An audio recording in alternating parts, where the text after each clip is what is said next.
कहानी की शुरुआत में हमें एक खूबसूरत दृश्य दिखाया जाता है जिसमें एक पूरा परिवार अपनी यॉट पर खुले समुद्र के बीच यात्रा कर रहा होता है। इस परिवार में टॉम नाम का पिता, उसकी पत्नी जूलिया, उनकी बड़ी बेटी कैसी और छोटा बेटा बेन शामिल हैं। वे सब बेन के जन्मदिन का मौका मनाने के लिए समुद्र की इस यात्रा पर निकले हुए हैं और छुट्टियों का पूरा मजा ले रहे हैं। चारों तरफ शांत और गहरा समुद्र फैला हुआ है। मौसम बेहद सुहावना है, सूरज की रोशनी पानी पर चमक रही है और पूरा परिवार बहुत खुश और मस्त नजर आ रहा है। इसी दौरान टॉम अपने छोटे बेटे बेन को मछली पकड़ने की ट्रेनिंग दे रहा होता है। वे दोनों यॉट के किनारे खड़े होकर मछली पकड़ने का मजा ले रहे हैं। तभी जूलिया बिना किसी को कुछ बताए या पूछे अचानक यॉट से नीचे समुद्र के ठंडे पानी में तैरने के लिए कूद जाती है। शुरुआत में सब कुछ बिल्कुल सामान्य और शांत लग रहा है। जूलिया आराम से पानी में तैर रही होती है और ठंडे पानी का आनंद ले रही है। कुछ देर बाद अचानक उसे एक अजीब और डरावना एहसास होने लगता है। उसे लगता है जैसे कोई बहुत बड़ी और विशाल चीज उसके बिल्कुल पास से गुजर गई हो। वह घबरा जाती है और तुरंत पानी के अंदर झांक कर देखने की कोशिश करती है, लेकिन उसे कुछ भी दिखाई नहीं देता। वह थोड़ा शांत होकर फिर से तैरने लगती है, लेकिन कुछ ही देर बाद फिर से वही अजीब एहसास होता है। अब उसे महसूस होता है कि वह ठीक से तैर भी नहीं पा रही है। वह देखती है कि वह यॉट से काफी दूर चली गई है और अब उसके चेहरे पर साफ साफ डर और आतंक दिखाई देने लगता है। वह जोर जोर से मदद के लिए चिल्लाने लगती है, लेकिन यॉट अब इतनी दूर हो चुकी है कि उसकी आवाज किसी तक नहीं पहुंच पाती। यॉट पर कैसी अपने कानों में हेडफोन लगाकर गाने सुन रही होती है, इसलिए जूलिया की चीखें उसे बिल्कुल सुनाई नहीं दे रही हैं। तभी टॉम को दूर से किसी के चिल्लाने की हल्की सी आवाज सुनाई देती है। वह तुरंत अपनी पत्नी जूलिया को ढूंढने लगता है। कुछ देर बाद उसे फिर जूलिया की चीख सुनाई देती है। टॉम उसे पानी में संघर्ष करते हुए देख लेता है और समझ जाता है कि जूलिया बुरी मुश्किल में है। टॉम तुरंत यॉट को जूलिया की तरफ मोड़ देता है और कैसी से कहता है कि तुम यॉट को संभालो। खुद वह पानी में कूद पड़ता है और किसी तरह तैर कर जूलिया तक पहुंचता है। वह जूलिया को पानी से बाहर निकालकर बचाता है और यॉट पर वापस लाता है। जूलिया बुरी तरह डरी हुई और कांप रही होती है, क्योंकि उसे एहसास है कि वह मौत के मुंह से बाल बाल बची है। अब पूरा परिवार थोड़ा शांत होता है। टॉम बहुत सीरियस होकर सबको डांटता है और चेतावनी देता है कि आगे से कोई भी बिना बताए पानी में तैरने नहीं जाएगा। रात होने पर पूरा परिवार फिर से सामान्य माहौल बनाने की कोशिश करता है। वे सब मिलकर बेन का जन्मदिन धूमधाम से सेलिब्रेट करते हैं। यॉट पर छोटा लेकिन खुशी भरा बर्थडे सेलिब्रेशन होता है। सब लोग हंसते खेलते और खुश नजर आ रहे हैं। इसी दौरान कैसी अपने बॉयफ्रेंड एडम से वीडियो कॉल पर बात कर रही होती है। तभी वीडियो कॉल में उसे शहर के ऊपर बहुत बड़ा तूफान और घने काले बादल दिखाई देते हैं। अचानक नेटवर्क कट जाता है और कॉल डिस्कनेक्ट हो जाता है। कैसी बुरी तरह घबरा जाती है। उसी समय टॉम और जूलिया भी महसूस करते हैं कि मौसम बहुत तेजी से बदल रहा है।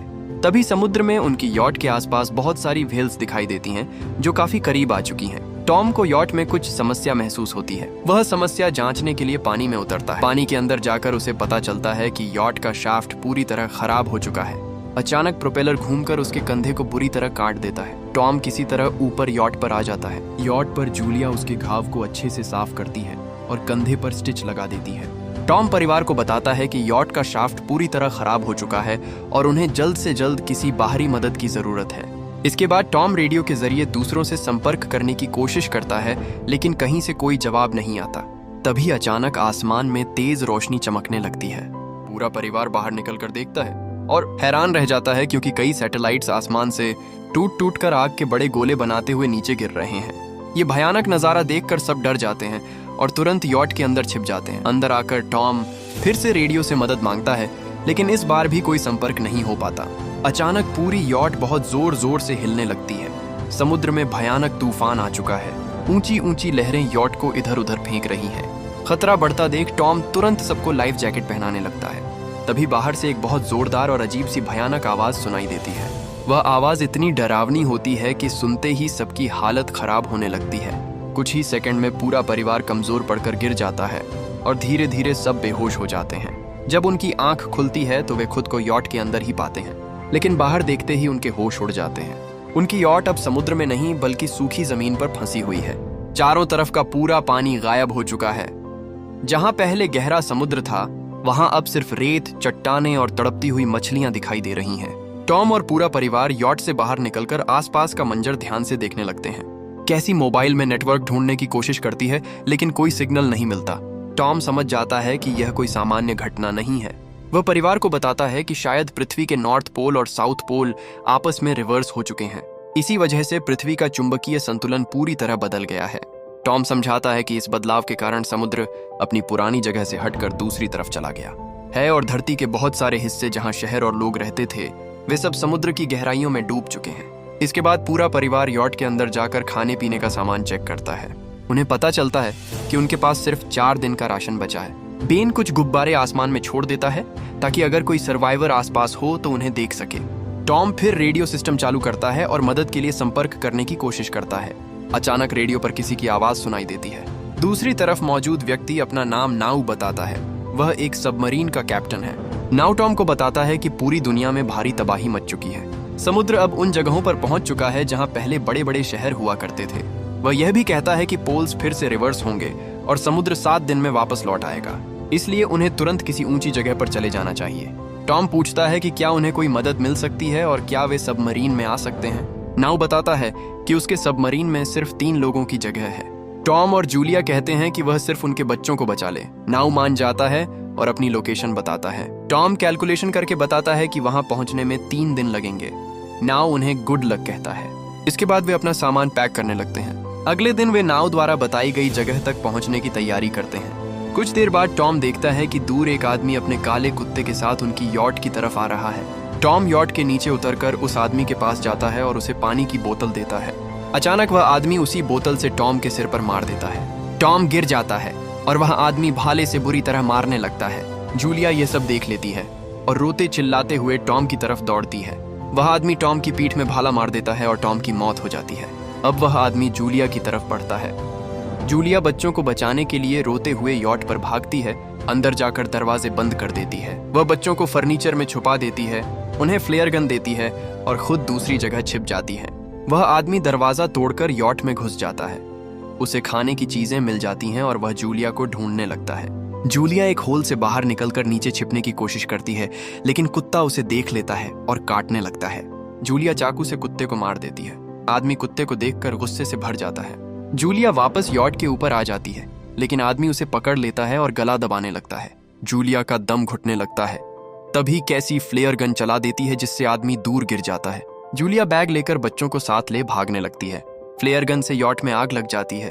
वे टॉम की बॉडी के पास रुककर रोते हैं। अचानक आदमी यॉट से बाहर आ जाता है। आग की वजह से यॉट ब्लास्ट हो जाती है।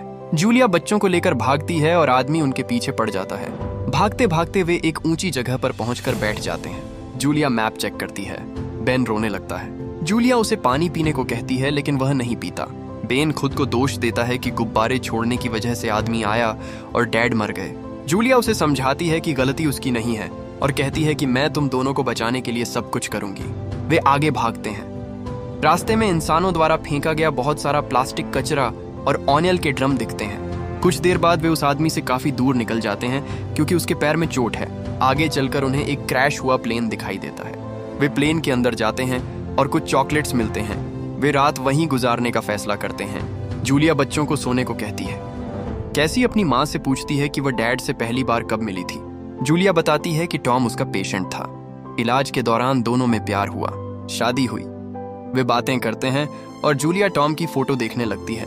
रात को कैसी पेशाब करने बाहर जाती है। तभी आदमी पीछे से आता है। जूलिया चुपके से आकर चाकू मार देती है और तब तक मारती है जब तक वह मर नहीं जाता। अब वे शांति से सो जाते हैं। सुबह वे बाहर निकलते हैं तो देखते हैं कि आदमी की बॉडी से सारा मांस खा लिया गया है और आंखें गायब हैं। वे समझ जाते हैं कि वहां कोई और भी ज्यादा डरावनी चीज है। वे जल्दी से निकल जाते हैं। आगे बढ़ते हुए बेन की तबीयत खराब हो जाती है। उसे तेज बुखार चढ़ जाता है। वे प्लास्टिक की चीजों से एक छोटा सा कमरा बना लेते हैं। जूलिया बेन को इंजेक्शन देती है। रात को जूलिया उठकर बाहर देखती है और भयानक आवाजें सुनती है। वह बच्चों को उठाकर भागने लगती है। वे एक टूटे जहाज के कंटेनरों के पास पहुंचते हैं। वहां कुछ लोग दिखते हैं, लेकिन वे मदद नहीं करते और कंटेनर बंद कर लेते हैं। जूलिया और बच्चे चिल्लाते हैं। बेन कंटेनर के ऊपर चढ़ जाता है। पीछे कैसी और जूलिया भी चढ़ती है। अचानक बहुत सारे विशाल केकड़े हमला कर देते हैं। जूलिया का पैर बुरी तरह घायल हो जाता है। केकड़े कंटेनर के अंदर घुस जाते हैं। सैंडस्टॉर्म आता है। जब जूलिया की आंख खुलती है तो बच्चे गायब हैं। बाद में वे मिल जाते हैं। वे रोते हैं और गले मिलते हैं। कंटेनर में पानी की बोतलें, गन और बुलेट्स मिलती हैं। जूलिया रेडियो से नाव से बात करती है। नाव बताता है कि समुद्र जल्दी लौट रहा है। उनके पास कुछ घंटे बचे हैं। नाव फ्लेयर गन चलाता है। वे रोशनी देखकर आगे बढ़ते हैं। दूर सबमरीन दिखाई देती है। चट्टानों के बीच से गुजरते समय पत्थर गिरने लगते हैं। जूलिया और बच्चों के बीच पत्थरों की दीवार बन जाती है। जूलिया बच्चों को आगे जाने को कहती है। पीछे केकड़े हमला करते हैं। जूलिया गोली चलाती है। बच्चे सबमरीन पहुंच जाते हैं। नाउ घायल हालत में मर रहा है। कैसी माँ को बचाने वापस जाती है।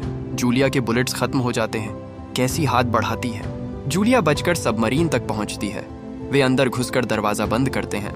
तभी विशाल लहरें आती हैं। सबमरीन बुरी तरह हिलती है। सब बेहोश हो जाते हैं। जब होश आता है तो सबमरीन शांत है। वे बाहर निकलते हैं और देखते हैं कि सबमरीन एक तबाह शहर के किनारे पहुंच चुकी है। भयानक विनाश के बावजूद जूलिया, कैसी और बेन जिंदा बच गए हैं और इसी के साथ ये कहानी खत्म होती है।